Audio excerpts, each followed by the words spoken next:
Hello future doctors. तो स्वागत है आप सबका डॉक्टर काउंसलर नीट पे। तो दोस्तों, राजस्थान की स्टेट काउंसलिंग शुरू हो चुकी है, फॉर्म फिलिंग चालू हो चुके हैं। 16 से लेके 21 तक थे। ऑफलाइन डॉक्यूमेंट वेरिफिकेशन हो रहे हैं इस बार, जो कि 17 तारीख से लेके 22 तारीख तक होने हैं। ऑफलाइन डॉक्यूमेंट वेरिफिकेशन के बारे में अपन कंप्लीटली इस वीडियो में बात करने वाले हैं।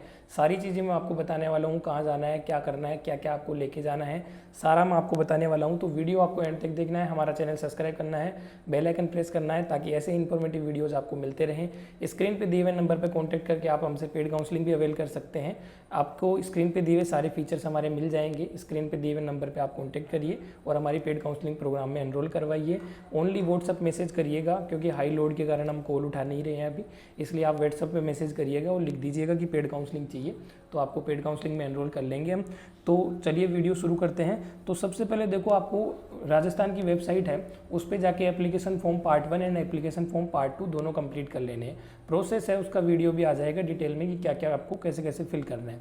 फिल आप जब करोगे तो आपको 3 सेंटर पूछेगा, वो ऑफलाइन सेंटर डॉक्यूमेंट वेरिफिकेशन के लिए। सीक्वेंस से आपको भर देना है, जो आपके पास पड़े डिस्टेंस वाइज आप भर दो, वहाँ पे डॉक्यूमेंट वेरीफाई करवाना है आपको जाके। आप किसी भी सेंटर पे जाके आप वेरीफाई करवा के आ जाओ। आप कोई ऐसा नहीं है कि आपको एक सेंटर अलॉट होगा, ऐसा कुछ हुआ नहीं है, क्योंकि आज चालू हो गया है डॉक्यूमेंट वेरिफिकेशन। बहुत सारे बच्चों ने किसी भी सेंटर पर जाके करवा लिया है वेरीफाई, जो 3 चूज़ करे थे उनमें से।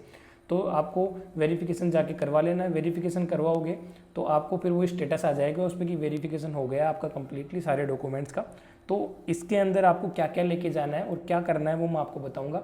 फॉर्म आपको पूरा फिल कर देना है। फॉर्म में उसने 11 डॉक्यूमेंट मांगे हैं, वो 11 डॉक्यूमेंट्स आपको अपलोड कर देने हैं सारे के सारे, और लेके भी जाने हैं आपको। अब लेके देखो, सबसे पहले आज राजस्थान की वेबसाइट पे वेरिफिकेशन सीट दे रखी है। ये वेरिफिकेशन सीट है, आपको लेके जानी है, और ये राउंड 1 की सीट है। तो आपको फिल कैसे करना है वो मैं आपको बता देता हूँ। यहाँ पे आपको राउंड 1 फिल करना है। यहाँ पे स्टेट की एप्लीकेशन फॉर्म आईडी फिल करनी है, यानी कि आरएम, जैसे कि सपोज करो किसी की आरएम फलाना ढिमकाना है तो वो आईडी लिख देनी है। यहाँ पे बच्चे का नाम लिखना है, यहाँ पे कैटेगरी लिख देनी है, जैसे किसी की ओबीसी है तो ओबीसी लिख दो, जो भी इनमें से आ रही है कैटेगरी वो कैटेगरी लिख दो। ईडब्ल्यूएस हो कि नहीं हो वो आप लिख दो। डेट ऑफ बर्थ लिख दो अपनी, नीट का स्कोर लिख दो, नीट की परसेंटाइल लिख दो, नीट की ऑल इंडिया रैंक लिख दो। आप ये सारी चीज़ें लिखो। फिर 10+2 यानी कि आपकी जो पीसीबी है, 12th की जो मार्कशीट है, उसमें से पीसीबी के आपको मार्क्स लिखने हैं कि मैक्सिमम मार्क्स 100 है, 100 में से आपके कितने ऑब्टेंड है। जैसे कि किसी बच्चे की 99, 95 जो भी है वो यहाँ लिखना है। ईयर ऑफ पासिंग लिखना है।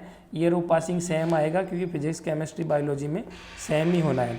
टोटल यहाँ पे टोटल मार्क्स लिख देना, और टोटल ईयर ऑफ पासिंग में वो ईयर ऑफ पासिंग ही आ जाएगा।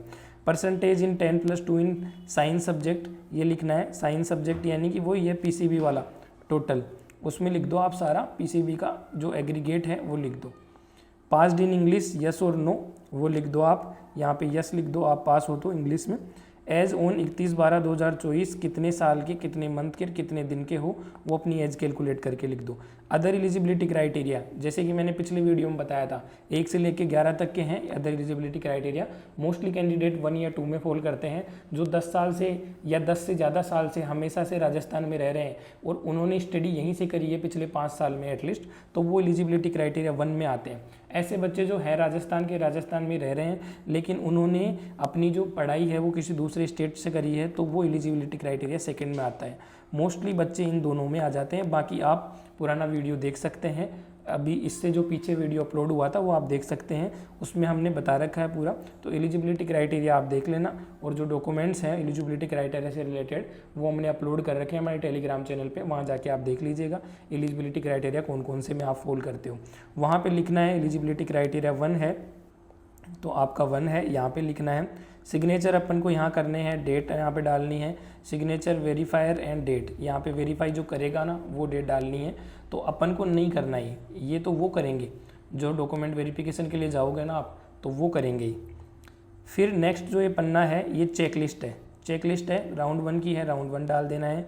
एप्लीकेशन फॉर्म आईडी वही आरएम वाली डाल देनी है। नेम स्टूडेंट का यहाँ पे डाल देना है। और इन सारे डॉक्यूमेंट्स को आपको सीक्वेंस में अरेंज करना है। अपने सारे डॉक्यूमेंट्स को सीक्वेंस में आप फाइल बना के अरेंज करना, कि पहले नीट का स्कोर कार्ड लेना, और यहाँ पे है कि नहीं है, यस आपके पास है, नंबर ऑफ पेजेस कितने हैं, इस टाइप से फिल करना है। मोस्टली बच्चों को कन्फ्यूजन हो रहा है इसमें एलिजिबिलिटी सर्टिफिकेट में, इसकी जगह क्या आएगा। इसकी जगह देखो 182 वाले बच्चे हैं ना, उनके लिए तो डोमिसाइल ही आएगा। बाकी जो रेस्पेक्टिव बच्चे हैं मतलब जो रिलेटेड हैं, थर्ड वाले हैं, 4 वाले हैं, एक्स सर्विसमैन जो राजस्थान में कर्मचारी थे, ऐसे काफ़ी सारे उसमें क्लोज दे रखे हैं एलिजिबिलिटी क्राइटेरिया के अंदर। तो आपको उससे रिलेटेड डॉक्यूमेंट अपलोड करना है। तो यहाँ पे जो 1 और 2 वाले हैं, जो राजस्थान के मूल निवासी हैं प्रॉपर, उनको तो यहाँ पे डोमिसाइल ही अपलोड करना है। अपनी जो वेबसाइट पे है फॉर्म भरते टाइम पे भी एलिजिबिलिटी सर्टिफिकेट की जगह डोमिसाइल ही अपलोड करना है। मार्कशीट 10+2 वो है यहाँ पे। डेट ऑफ बर्थ सर्टिफिकेट की जगह 10th की मार्कशीट चल जाएगी, या फिर ओरिजिनल बर्थ सर्टिफिकेट भी चल जाएगा। मार्कशीट ऑफ सेकेंडरी यानी कि 10th की, मार्कशीट ऑफ 11, फोटोकॉपी ऑफ आधार वगैरह, इनकी आईडी चाहिए आपको। डोमिसाइल चाहिए अगर एप्लीकेबल है, चाहिए, बिल्कुल चाहिए। ये 2 में भी डोमिसाइल, इसमें भी डोमिसाइल। बर्थ सर्टिफिकेट में 10 डाल दो और 10th में भी 10 डाल दो। वैलिड कास्ट सर्टिफिकेट जिस भी कैटेगरी से आप हो वो आपको लेके जाना है। EWS वाले हो तो EWS लेके जाना है, कोई भी कैटेगरी से आते हो तो उसका सर्टिफिकेट लेके जाना है। लेके कौन सा जाना है, स्टेट वाला लेके जाना है, सेंटर वाला नहीं लेके जाना। 1 अप्रैल 2024 के बाद का होना चाहिए। किसके लिए, OBC एंड EWS के लिए। OBC एंड EWS के लिए 1 अप्रैल 2024 के बाद का होना चाहिए। SC ST में कोई लिमिट नहीं है, आप कभी कभी लेके जा सकते हो। लाइफ टाइम वैलिडिटी होती है। डोमिसाइल की वैलिडिटी 10 ईयर होती है, 10 साल होती है, यानी कि 2015-14 के बाद का आपको लेके जाना है। 10 साल से ज़्यादा एक्सीडिंग नहीं होना चाहिए, वरना वो एक्सपायर हो जाता है। Document related to SAB SAG ST STA candidate, आप TSP एरिया से आते हैं तो आपका STA सर्टिफिकेट है, TSP सर्टिफिकेट है, वो सारे डॉक्यूमेंट आपको लेके जाने हैं। और भी कोई बच्चे हैं जैसे PWD वाले, NRI वाले, डिफेंस वाले, तो वो अपना जो भी रिलेटेड डॉक्यूमेंट है वो ज़रूर लेके जाएं। यहाँ पे सारे YNN पेज भरने हैं सारे आपको। Signature of candidate and date, यहाँ पे सिग्नेचर करने हैं, डेट डालनी है। Name and signature of verifier and date, ये वो डालेंगे आगे वाले। तो ये चीज़ आपको पूरी करनी है जो मैंने आपको बता दी है, ये फिल करके आपको ले जाना है। और आपको सारे ओरिजिनल डॉक्यूमेंट है उनकी 2 सेट कॉपी बनानी है। एक फाइल में तो आपके सारे ओरिजिनल डॉक्यूमेंट इस सीक्वेंस में हो जाएंगे, ये वेरिफिकेशन वाली सीट हो जाएगी। और एक अपना पार्ट 1 जो आपने कंप्लीट किया उसका प्रिंट आउट भी होना चाहिए। पार्ट 2 के प्रिंट आउट के लिए बहुत सारे बच्चे पूछ रहे हैं, तो वो अभी नहीं चाहिए आपको, क्योंकि वो आएगा ही बाद में, वो 22 के बाद रिलीज होगा, उसके बाद ही आप डाउनलोड कर सकते हो। तो उसकी अभी ज़रूरत है नहीं, वो आपको मिलेगा भी नहीं अभी, वो 22 के बाद मिलेगा। तो पार्ट 2 आपको बाद में चाहिए। पार्ट 1 ले जाना है, वेरिफिकेशन सीट ले जानी है, और ये सारे डॉक्यूमेंट्स आपको सीक्वेंस में अरेंज करने हैं। उसके बाद इन सारे डॉक्यूमेंट्स की आपको 2 सेट कॉपी करवानी है। 2 सेट कॉपी करवानी है, मतलब आपके पास टोटल 3 सेट होंगे। 2 सेट कॉपी वाले, 1 सेट ओरिजिनल।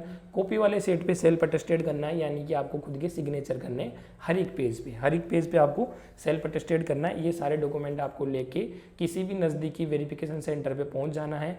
जितने भी सेंटर आए हैं, आपने जो चूज़ किया है सबसे पहले वाला, उसी पे आप पहुँच जाओ, क्योंकि सबसे नज़दीक आपके वही होगा जो आपने पहला चेक किया है। तो वहाँ पे जाके आपको डॉक्यूमेंट वेरिफिकेशन करवा लेना है। आपका तुरंत डॉक्यूमेंट वेरिफिकेशन हो जाएगा, थोड़ा बहुत टाइम लगेगा, और उसके बाद आप वापस आ सकते हो। वेबसाइट पे अपडेट हो जाएगा, आप चेक डॉक्यूमेंट वेरिफिकेशन स्टेटस पे क्लिक करोगे तो आपको वहाँ पे दिखा देगा कि आपके डॉक्यूमेंट वेरिफिकेशन हुए हैं कि नहीं हुए, रिजेक्ट कौन कौन सा हुआ है, वो सारी चीज़ वहाँ पे दिखा देगा। अगर आपका डॉक्यूमेंट वेरिफिकेशन सक्सेसफुली कंप्लीट हो जाता है तो आपका मेरिट लिस्ट में नाम आ जाएगा, आप राउंड 1 की चॉइस फिलिंग करने के लिए एलिजिबल रहोगे। अगर डॉक्यूमेंट वेरिफिकेशन फेल हो जाता है, आप राउंड 1 की चॉइस फिलिंग करने के लिए एलिजिबल नहीं रहोगे, आप राउंड 2 में करवा सकते हो।